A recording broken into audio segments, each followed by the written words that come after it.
Hello, my dear students. How are you all? I hope you all are doing fine at your places and preparing well for your SA1 exams. So, today we are here to discuss the topic which is related to class 11th, motion in a plane. Motion in a plane. So, before starting the before starting the main topic, we should know about vectors. In the last class, I already told you about the vectors. तो vectors क्या चीज़ होते हैं? The physical quantities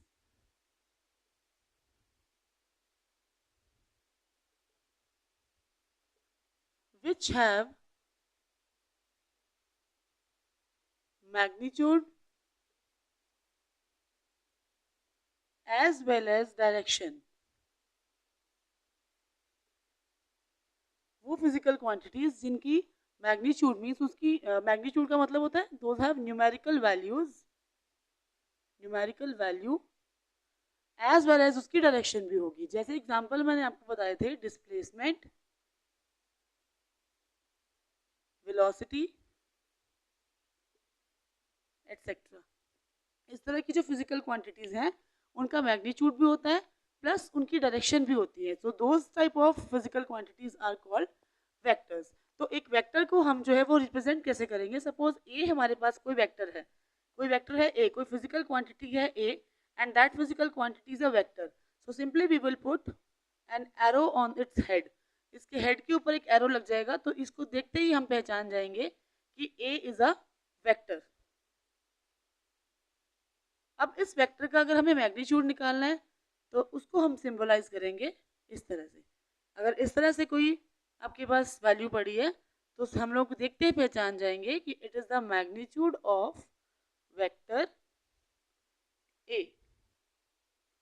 ठीक है. Now we have some other terms which are related to vectors. तो सबसे पहले हमारे पास आ जाते हैं equal vectors.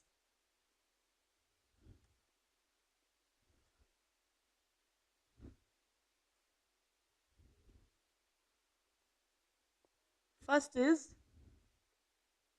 Equal vectors. Equal vectors का मतलब ये है इफ सपोज हमारे पास दो वेक्टर्स हैं a and b. these are the two vectors, these are said to be equal vectors अगर a is equal to b in magnitude. अगर दोनों का मैग्नीट्यूड बराबर होगा और दोनों की डायरेक्शन भी सेम होगी then these two vectors are called equal vectors. Second हमारे पास आ जाता है बच्चों यूनिट वेक्टर्स. यूनिट वेक्टर्स का मतलब ये है कि वो वेक्टर अगर सपोज मान लेते हैं ए हमारे पास कोई वेक्टर है और इसका मैग्नीट्यूड अगर 1 है, ठीक है, तो उसको हम बोलेंगे यूनिट वेक्टर. तो सिंपली हम इसको रिप्रेजेंट कर सकते हैं ए और ए के हेड पे एक कैप. तो आप इसको ए कैप भी बोल सकते हो, A cap. So unit vectors are those vectors which have magnitude equal to 1 and is represented by a cap. Next is your I hat, J hat and K hat.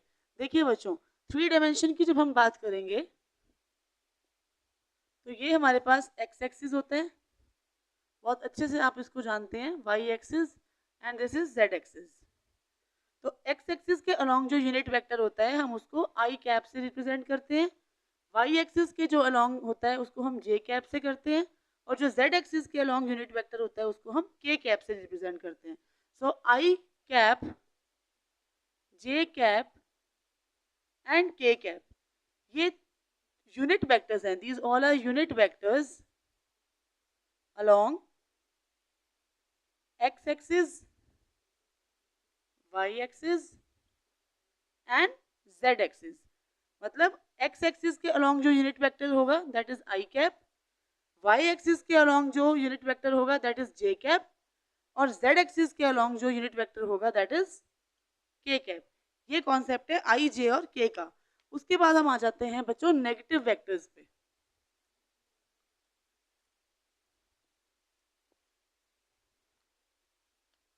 Negative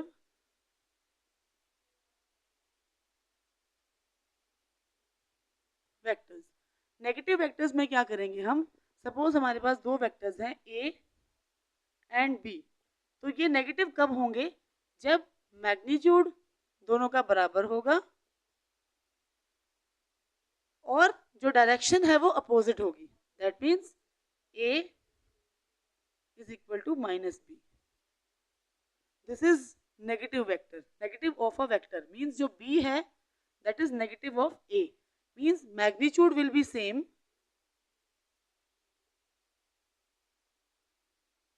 Will be same. But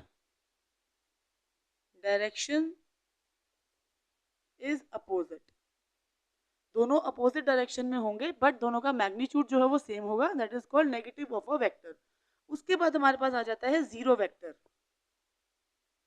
zero vector means जिसकी value इस नाम से पता चल रहा है magnitude की value zero. That is called zero vector. अब नेक्स्ट हमारे पास आ जाता है बच्चों parallel vectors.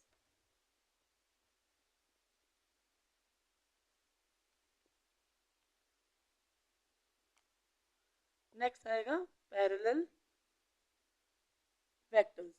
Parallel vectors suppose A, फिर एग्जांपल वही लूंगी. Suppose A and B are two vectors. तो पैरेलल वेक्टर्स का मतलब ये है कि डायरेक्शन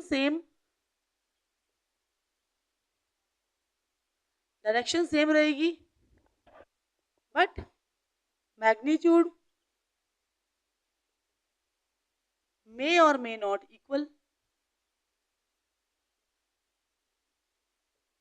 मीन्स एक वेक्टर आपका ये जा रहा है और एक वेक्टर आपका ये जा रहा है. तो इनका मैग्नीट्यूड इक्वल भी हो सकता है और इक्वल नहीं भी हो सकता, लेकिन इनकी डायरेक्शन जो है वो सेम होगी. That is called parallel vectors. अब हम करेंगे next coplanar vectors. Coplanar vectors.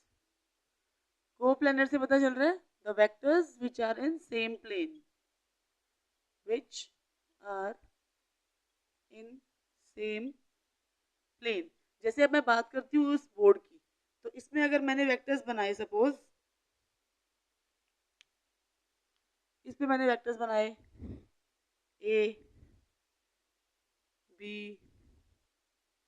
C, D. तो मीन्स ये सारे वेक्टर्स जो हैं ये एक ही प्लेन में है ना, एक्स और वाई प्लेन में, ये सेम प्लेन में है. तो these all vectors a b c and d are called coplanar vectors. Next जो हमारे पास आ जाता है that is collinear vectors. Collinear vectors. Collinear means which are on the same line. which are on the same line. Means suppose ये आपका vector है A और एक और ही वेक्टर है वो है आपका वेक्टर B. तो दोनों एक ही लाइन पे हैं, तो दैट मीन्स इनका ओरिजिन सेम है. दैट मीन्स कि the vectors which are on the same line are called collinear vectors. Next जो आपका आ जाता है फिक्स्ड और लोकलाइज्ड वेक्टर्स. फिक्स्ड और लोकलाइज्ड वेक्टर्स, वो वेक्टर्स जिनकी पोजीशन फिक्स होती है. The vectors having fixed position. जैसे कि डिस्प्लेसमेंट. डिस्प्लेसमेंट वेक्टर की फिक्स पोजीशन कैसे होती है? क्योंकि डिस्प्लेसमेंट हम बोलते हैं कि शॉर्टेस्ट डिस्टेंस, और वो शॉर्टेस्ट डिस्टेंस जो है वो तो उसकी पोजीशन जो है वो तो वही रहेगी. It can not be change ना. तो डिस्प्लेसमेंट जो है that is fixed vector or we can say localized vector. उसके बाद आ जाता है आपका नेक्स्ट बच्चों non localised vector. Non localised vector means उसी का अपोजिट चलेंगे बच्चों. The vectors having no fixed position.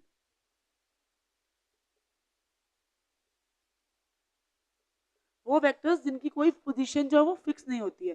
तो फिक्स्ड और लोकलाइज्ड वेक्टर्स मतलब कि the vectors having fix position. जैसे कि डिस्प्लेसमेंट वेक्टर की हम बात करते हैं, आपको ऑलरेडी बताया हुआ है कि ये जैसे हम लोग उस दिन हमने लास्ट लेक्चर में डिस्टेंस और डिस्प्लेसमेंट की बात की थी.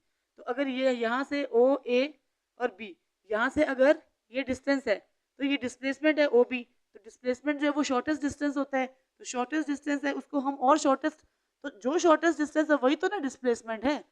तो फिक्स्ड वेक्टर्स मतलब जिसकी जो पोजीशन है वो फिक्स रहेगी। अब ये जो वेक्टर आपका ओ भी आया डिस्प्लेसमेंट है, तो ये वेक्टर की पोजीशन ये फिक्स रहेगी। और non localised vectors means the vectors having no fix positions. अब हम आते हैं एक्सियल वेक्टर्स पे।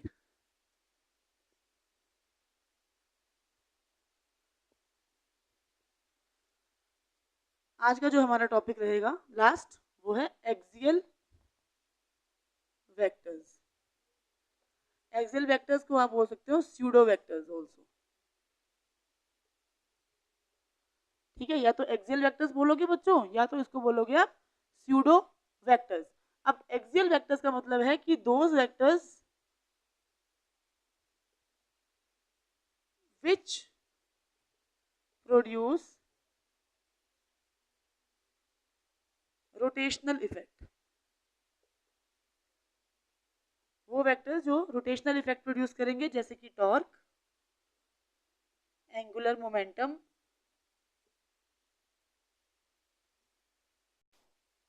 Angular acceleration. और एक बात ध्यान करने वाली होती है कि जो एक्सियल वेक्टर्स होता है हमेशा प्रोडक्ट होता है, प्रोडक्ट ऑफ टू फिक्स्ड और लोकलाइज्ड वेक्टर। जो एक्सियल वेक्टर होता है वो हमेशा हर सिचुएशन में it will be a product of two fixed और लोकलाइज्ड वेक्टर। जैसे हम अगर बात करें टॉर्क की, आर क्रॉस एफ, तो ये आर भी मतलब डिस्प्लेसमेंट वेक्टर, ये लोकलाइज्ड है। फोर्स मतलब ये भी लोकलाइज्ड वेक्टर है। और टॉर्क जो होगा that will be a pseudo vector, और we can say axial vector that means which produce rotational effect. तो आज के जो सेशन है उसमें हम इतना ही करेंगे। नेक्स्ट सेशन में हम लोग करेंगे parallelogram of vector addition. Thank you.